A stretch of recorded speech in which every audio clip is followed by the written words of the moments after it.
तुम्हें पता है तुम्हारे अंदर पोटेंशियल है, तुम्हें पता है तुम लाइफ में फट सकते हो, तो फटोगे कब?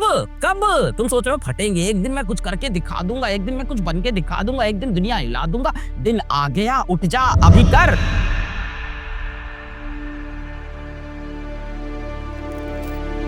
कब जिंदगी बीत जाएगी, पता नहीं कब मौत हो जाएगी, कब उठेगा? जाग नींद से भाई, आज दिन है, आज समय है, आ गया है, अभी करना है। लाइफ की सबसे खराब चीज तुमको पता है क्या हो गई बेटा? लाइफ की सबसे खराब चीज है कि हम लोग को लगता है वी हैव टाइम। हर इंसान की सबसे बुरी चीज यही है, उसको लगता है अभी तो समय बाकी है। हम में से हर कोई ये सबसे बड़ी गलती करता है कि अभी समय है। बेटा समय नहीं है, कल हम ट्रक के नीचे आ सकते हैं, हम भी मर सकते हैं। समय नहीं है। सबसे बड़ा मिसकंसेप्शन इस वर्ल्ड का है that we have time. We don't have time, we don't have time. Point समझे? तुम्हें लगता है ना मैं जिंदगी में एक दिन सबको करके दिखा दूंगा, यही वो समय है, यही वो समय है। भागो मत यहाँ से। मैं हमेशा कहता हूँ never give up, never give up, never give up. है ना, कई बार लगता है मंजिल दूर है, नहीं मिल सकती, नहीं मिल सकती, और हम लोग रुक जाते। यहाँ हम लोग गलती करते। हमें चलते रहना होगा, हमें चलते रहना होगा, क्योंकि रुक के तो नहीं मिलनी, चलेंगे तो शायद मिल भी जाए। कहते हैं ना, ट्राई नहीं करेंगे तो डेफिनेटली फेल हो, तो ट्राई तो बनता है, एक ऑनेस्ट अटेम्प्ट तो। आई थिंक मेरी बात आपको क्लियर हो रही है। तो अपने अंदर से सेल्फ डाउट को हटा दो। आज से आपके मम्मी पापा दोस्त आपसे कोई भी पूछे क्रैक हो पाएगा क्या इस वाली, डेफिनेटली आंसर तो यही है, डेफिनेटली। क्योंकि आप उसी के लिए मेहनत कर रहे हैं, है ना। अपने सपने से प्यार करना शुरू कर। जब वो चीज आपका प्यार बन जाएगी ना, तो उसके लिए आप अटूट मेहनत करोगे और अटूट भरोसा रखोगे कि आपको उसे पा। आई थिंक मेरी ये बातें आपको क्लियर हो गई होगी कि गिव अप नहीं करना है या लड़ते रहना है, मंजिल दूर है ना, चलते रहेंगे, चलते रहेंगे, चलते रहेंगे, चलते रहेंगे तो पहुंच सकते हैं, पर अगर रुके रहेंगे तो बिल्कुल नहीं पहुंच। ऐसा नहीं है कि हर बार लाइफ में जब मैंने ट्राई किया तो हर बार मैं सक्सेसफुल रहा हूं, बिल्कुल नहीं। पर जब मैं ट्राई नहीं करूंगा तब तो मैं सक्सेसफुल नहीं हूं। तो हमेशा आपको उम्मीद होनी चाहिए, खुद के ऊपर अटूट भरोसा होना चाहिए। इस समय सबसे ज्यादा इंपॉर्टेंट है खुद के ऊपर अटूट भरोसा। जंग कितनी भी बड़ी हो, अपन जीत के दिखाएंगे अगर खुद के ऊपर भरोसा रहेगा।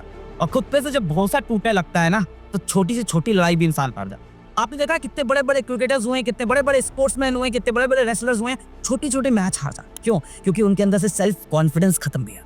एक मैं एग्जाम्पल बताता हूँ। मान लो एक कमरा है, उसमें पूरा अंधेरा है, कमरे में पूरा अंधेरा है, कुछ नहीं, एकदम एकदम डार्क। अब दो ऑप्शन है तुम्हारे पास, या तो आप दीवार पे हर तरफ हाथ मारो, कहीं ना कहीं तो स्विच होगा, लाइट जलेगी, और या तो आप हाथ ना मारो। तो यार हाथ ना मारने पे तो डेफिनेटली आप फेल होगे, दीवार पे हाथ मारने पे शायद सक्सेसफुल हो जाए। तुम्हारे मन में सच में वो आग लगी है कि नहीं, सच में तुम्हारे अंदर वो आग है या नहीं, तुम्हें करके दिखाना है या नहीं। आप सिर्फ पढ़ाई करो, बाकी सारी चीजें अपने आप मैनेज हो जाएगी। मैं कहता हूँ कि कॉम्पिटिटिव एग्जाम की तैयारी और पढ़ाई दोनों अलग अलग चीज है। पर मैंने कहा ना, अगर आपको सच में लाइफ में बड़ा इंसान बनना है, आपको कुछ सच में बड़ा अचीव करना है, तो आपको उतने ही समय के अंदर उस बोरिंग चीज को रोज करना पड़ेगा। बस यही इसका सोल्यूशन है। मैं हमेशा बोलता हूँ, जब बच्चे मुझसे बोलते हैं टाइम मैनेज कैसे करें, मैं कहता हूँ टाइम मैनेज मत करो, टाइम मैनेज मत करो, लाइफ मैनेज करो।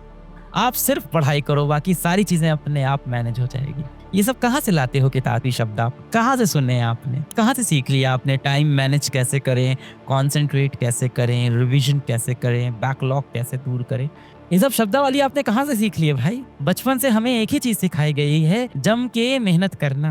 व्हाट इज टाइम मैनेजमेंट बेटा? आप पढ़ाई करो, अपने आप समय मैनेज हो जाएगा। जब आपके घर में किसी आपके भाई बहन की या आपके किसी बहुत ही खास रिश्तेदार की, आपके फर्स्ट कजन की, आपके किसी बड़े भैया की शादी होती है, आप टाइम मैनेज करते हो क्या? क्या उस टाइम आप मैनेज कर रहे होते हो कि मैं कितने घंटे सोया हूँ, मैंने दोपहर का खाना कब खाया है? कुछ नहीं। आप जोर शोर से उस शादी की तैयारी में लग जाते हो। जब भी कोई उत्साह का दिन होता है, आपका जन्मदिन होता है, मान लो आपकी जन्मदिन की बहुत बड़ी पार्टी है, कुछ भी हो सकता है, आप शाम को आपके मोहल्ले में कोई क्रिकेट का गेम होने वाला है, क्या उस दिन आप टाइम मैनेज करते हो? कुछ नहीं करते हो। आप सोचते हो कि वो चीज है, वो जो होने वाला है इवेंट, वो जो शादी होने वाली है, वो जो क्रिकेट का गेम होने वाला है, वो जो मैं मूवी देखने जाने वाला हूँ, वो कैसे सबसे बेहतरीन होगा, मैं कैसे सबसे बेस्ट दिखूंगा, बाल कहाँ कटवा लूं, मैं किस तरह से जल्दी से दौड़ के चला जाऊं वो बगल वाले नाई भैया के पास और अपने बाल कटवा लूं और एकदम बेहतरीन दिख जाऊं। मैं कैसे मैं फेस वॉश से जल्दी से या साबुन से जल्दी से, साबुन से ही मुंह धुलते हैं, फेस वॉश तो सब पैसे आने के बाद आता है जीवन। साबुन से कितनी बार मैं 3 बार मुंह धुल लूं, साबुन से जल्दी से बाल धुल लूं, एकदम राजा बेटा बन के शादी में चला जाऊं। क्या आप समय मैनेज करते हो? सच बताना, नहीं करते ना? नहीं करते आप समय मैनेज उस समय, तब तो आप ये सब सवाल नहीं पूछते ना बेटा। आप क्यों पूछ रहे हो? क्योंकि जाहिर सी बात है कि पढ़ाई कहीं ना कहीं आपको बोरिंग लगती है। और मैं कहता हूँ कि कॉम्पिटिटिव एग्जाम की तैयारी और पढ़ाई दोनों अलग अलग चीज है। मतलब ज्ञान लेना एक चीज है और जो अभी आप कर रहे हो ज्ञान लेके कंपटीशन में बैठना, कंपटीशन के हिसाब से पढ़ना, उस कंपटीशन को क्वालिफाई करना, दोनों में बहुत अंतर है। ज्ञान लेना, शिक्षा लेना ये बोरिंग नहीं है, ये बहुत ही मजेदार चीज है। पर मैंने कहा ना, अगर आपको सच में लाइफ में बड़ा इंसान बनना है, आपको कुछ सच में बड़ा अचीव करना है, तो आपको उतने ही समय के अंदर उस बोरिंग चीज को रोज करना पड़ेगा। बस यही इसका सोल्यूशन है।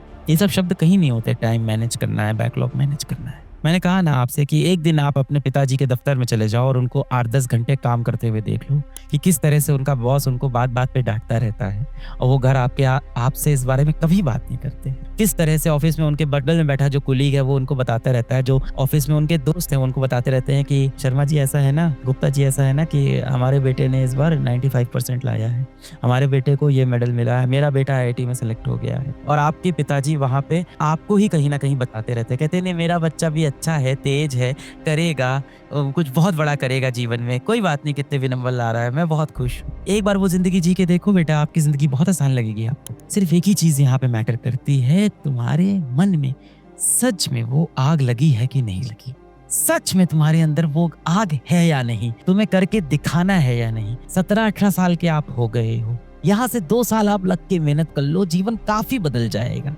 एक बेटर करियर की तरफ आप जा सकते हैं। कहीं ना कहीं स्ट्रेस भी होता है कि मैं 1 साल जीवन का सिर्फ इस चीज पे डेडिकेट कर रहा हूँ एग्जाम। होता क्या है, होता वही है जो दिमाग में दानव बैठा हुआ है ना आपके, जो आपसे सौदे कर लेता है कि यार ऐसा करते हैं, थोड़ा सा मजा कर लेते हैं, कुछ नहीं हो जाएगा। और जिस दिन रिजल्ट आता है ना भाई, ये दानव आपको छोड़ के चला जाता है। क्यों? क्योंकि ये चला जाता है अब दूसरे बच्चे के माइंड पे कब्जा कर, जो अगले साल ड्रॉप करने वाला है, उसके सर पे बैठ जाता है, कहता है अरे हो जाएगा सिलेक्शन, चल थोड़ा सा मोबाइल चला, अरे चला ना, हाथ लगा ना मोबाइल में, अरे कुछ नहीं होता, हो जाएगा सिलेक्शन, आ जाएंगे 650। दानव को निकाल के जमीन पे पटकना है, तुमको एकदम दृढ़ निश्चय लेना हो, ना संकल्प यहाँ से कमजोर नहीं होने देना है। एक बार का जीवन मिला है ना, इसमें आग लगी होनी चाहिए, जो भी काम कर रहे हैं उसमें फुल एनर्जी में होना चाहिए। मौत तो सबकी आनी है, कब आनी है पता नहीं है, पर जिस दिन मौत आए यार उस दिन लगे कि वाह भाई क्या जीवन का मजा।